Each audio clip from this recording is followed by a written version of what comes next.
XRP and crypto fans, I've got great news for you as an economic worry is starting to recede. Yes, this fear that we had is starting to soften up, which could mean more money flowing into the crypto markets. Super exciting news. We're also going to talk about another IPO in the crypto space. Are you interested? And you never went broke taking profits. That's coming from Cathie Woods, who's selling more crypto products. Starting it off with your comments, Age Shy says, took some profits with XRP and used those profits to pound cost average on HBAR. Oh, you're the main man, Klaus. Your content is great.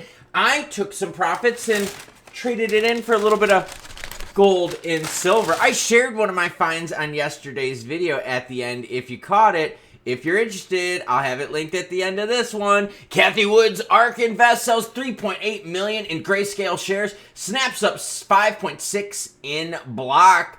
Never went broke taking profits, right, Cathie? Trading activity shows that Ark's next generation internet fund sold almost 140,000 shares of grayscale Bitcoin Trust while buying 113,000 shares of Block. A little bit of Bitcoin mining action. It is the second time Ark Invest sold grayscale shares in recent weeks.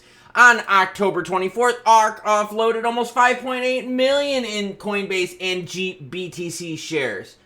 Interesting, isn't it? So Cathie is constantly making moves. Had a viewer earlier that shared with us, HI, saying, hey, look, I took some profits and moved a little bit into HBAR. What are you doing? Bitcoin sitting at 35,420. Nice, Bitcoin. ETH 1889. XRP 68.7. XLM sitting at 12.7. All right. Ripple IPO, a lot of people are like, yo, juicy goodiness, okay? Haven't had any confirmation regarding that, so, you know, we're going to leave it at that. Now, what about Circle IPO? Does that get you all hot and bothered? Ladies, are you like, yo, someone just put a ring on it? You just announced Circle's IPO action? And dudes, you're watching this going, oh, juicy 10x potential? I don't personally think so. USDC issuer Circle eyes fresh IPO after failed 2022 bid. The big problem I have with Circle is they're tied so closely to the U.S. banking system. So if you don't believe in the strength of the banking system, it's really hard to believe in the reserves of Circle. And I don't know. I've seen their market share decline, but I mean, that's all up to you. I'm just providing you the news. Circle had planned a 2022 public IPO through a merger with the Concord Acquisition Corp in a blank check deal. Companies use blank check deals to raise money through an IPO or to complete a merger or acquisition with another company. The company was valued at $9 billion before the planned IPO, but we know the market has since gone down. Now, that was 2022. So when Circle goes for their next IPO, I'm going to be very curious to see what the IPO valuation would be. Now, for those of you out there that are looking for educational bit and why I'm bringing this up is because I want to see what is the market pricing these IPOs at 2022 versus now. What are we looking at price-wise for IPOs? Bull market action, right? Valuation, because we know Circle was valued at $9 billion and the market has totally shrank since then. So if they were valued in 2022 at $9 billion, what are they going to be valued in 2024 when they release their IPO? The reason I want to use and learn that information is so I can use it to start looking at Ripple action. What is the market pricing is the difference because we're in a bear market versus a bull market, right? Think about it. Company comes out and they announce some action. If they announce action during a bull market, you know you're going to get more juice. They announce it during a bear action, bear market action, you're like, I don't know about that one. That's why we want to find it out. Woo Blockchain, USDC stablecoin issuer Circle is considering a 2024 IPO. They want to go public via SPAC. Didn't happen in 2022. And again, that was a valuation of $9 billion. So I want to see what is their new valuation. All right, some more juicy goodiness with XRP. And don't worry, I've got a nugget for you. You ain't going to see it on other channels, but guess what? What if I told you one of the big things getting in our way for XRP is starting to clear up, and it's shocking too. Traders on this exchange are extremely bullish on XRP. Do they know something? Oh, you gotta follow the Korean exchanges. Popular cryptocurrency exchange BitTrue announced on Twitter that futures traders currently hold over 355 million worth of the asset. Moreover, 91% of these individuals have opened long XRP USDT positions. That is big leading indicator. Here's that tweet, and as always, any article you see in this video, yeah buddy, will be linked in the description below. All right, from BitTrue futures traders are holding over 355. And again, I talked to you guys about Bitcoin ETF, right? I like spot action, I like futures market, I like leading indicators, right? Some indicators that can give me some knowledge into things that I'm looking at. IPO action, right, with USDC. That's going to help me look at what would the market value Ripple's IPO at when we're in a bear market versus a bull market. That could help you then make some juice on IPO news. But I'm also looking at futures. Now check this out. In green is your long, okay? In red is shorts. And you could see that, right? The longs have really been pounding out the shorts. And what I wanted to bring up with this was the amount of interest in these longs. And this is with BitTrue. Good stuff, right? Now, wait. I got more good stuff for you. Okay, so in order for XRP to keep going green, we need certain financial things to get out of our way. We can all agree, government shutdown next week, probably not going to help us out. We could all agree, too, SEC is probably not going to help us out unless the SEC keeps losing. And then it's like the biggest freaking advertisement for XRP. But look what I got up on the screen. And again, I'm going to the 15-minute interval. The 15-minute interval is giving me enough time back, right? Enough depth and time to look at these moves, but also capture some very intricate details on how long these moves last, right? Like what is the strength of the move, okay? Oil. That's right, everyone. I woke up this morning and I read an article. I'm not going to share it with you because I don't want to be negative. I want to focus on positive things. But the article was basically about cutting Gaza in half. And they're basically just going to turn this all out into just nastiness, blah, blah, blah. Well, oil didn't really move on that news. In fact, oil has been like, yo, Middle East, even if you ramp up, we're pretty good with production. Our routes are safer than they were in previous skirmishes. We think we might be okay. And since the global economy is slowing down, the need for oil, especially construction-based travel and so forth, becomes less. Look at oil here. Commanding 85 just a little over a week ago, now 77. So you're seeing oil retrace. Now the big fear and the reason why I'm bringing up oil was because when the Middle East action, right, with Israel and Hamas first started firing up, oil started moving and people got nervous. See, check it out. See, right there. That's what I'm talking about, right? And when we were sitting here at oil in the $90 mark, we're like, oh crap. If it hits 100, then all of a sudden the oil markets start just swallowing up and gobbling up money and excitement. Very similar to when Ripple Labs would get above 50 cents and 60 cents, right? The community would fire up. It's the same thing with oil prices, okay? And same thing with Bitcoin miners and rigs, okay? The higher the price goes in Bitcoin, the more miners can turn on their rigs to make money. It's the same thing with oil. The higher oil price goes, the more riskier oil drilling could go on, the more riskier exploration go on because the higher price per barrel is paying for it. But now look at this. We have retraced from a high. Now, mind you, again, we don't necessarily have to invest in oil, but we're using this to give us information to see, hey, what does the future look like? So here we were. Late September, we were at oil at $95. And don't worry, I got you back with XRP price action. $95. So we're all sitting there, we're all freaking out going, oh, crap. Oil is going to steal the thunder. The Middle East is just going to be a mess. But check it out. We have heavily retraced since then. That is one of the things we needed out of our way. Look, if the markets are like, hey, Middle East action is heating up, but we're not going to heat up oil prices, awesome. You're not going to have speculators run freaking crazy with it and just destroy our inflation numbers. And you're like, Klaus, well, why would this destroy our inflation numbers? Everything in the world is shipped. So if oil prices go up, the prices for all of our products go up, which means inflation would go up, which means, oh, shit. Yes, central banks would have to raise rates. See what I'm saying? So we got one thing out of the way here, which is a big one because it has a ripple effect to so many other things out there that could affect crypto to the negative side. See? I'm telling you, that's the value of this channel.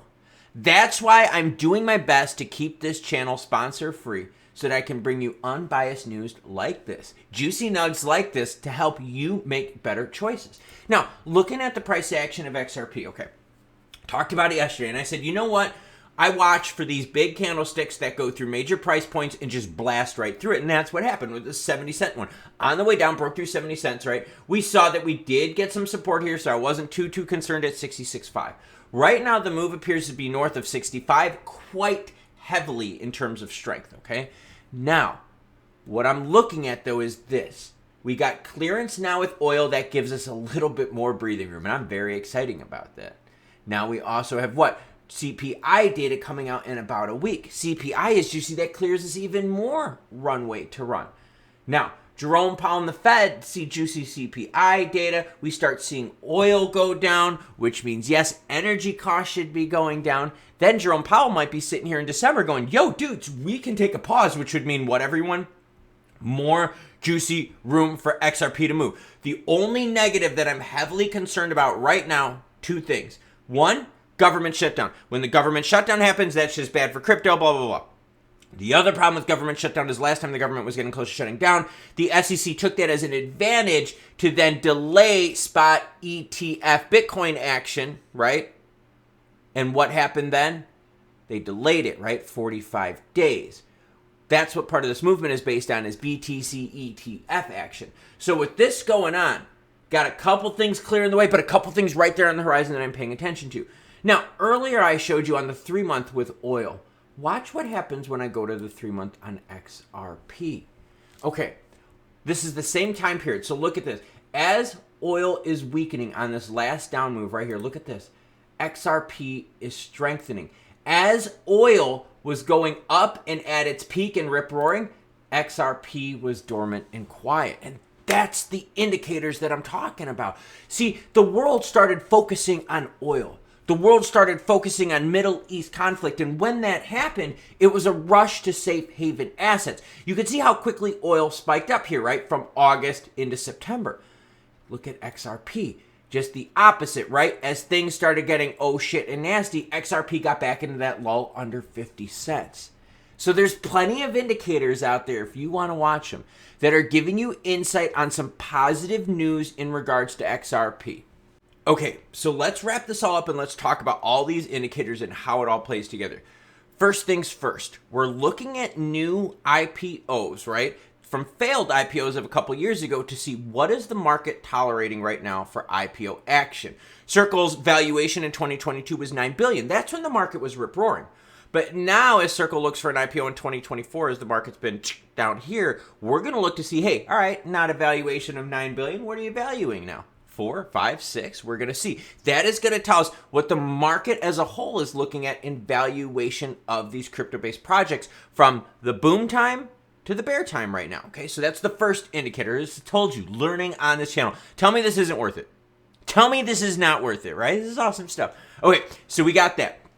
Second one we looked for was oil, okay? And the reason we brought up oil, again, safe haven assets, Middle East skirmish action, oil ties into inflation, right? If oil prices go up, that means the price to ship everything goes up. And since everything in this world is freaking shipped, all of our prices go up. Now that oil is retracing under $80, and if oil can stay under 80, it's not going to be on the radar at all. It won't seek any attention. So if oil stays clear, that will give XRP and the other cryptos more room to move. Now, Bitcoin ETF action. Yes, that's what started this. That's what's propelling all this excitement, because the market is sitting here thinking, hey, we're going to get an approval soon. But we've also got that window right here, November 17th. Okay, I've got it marked. November 17th, government shutdown. If we get within a couple days of that and you don't see any resolution, look for Gary Gensler in the SEC to say, yo, we need to delay, which would do what to the markets? Send it on down. That's the only big thing I'm worried about right now.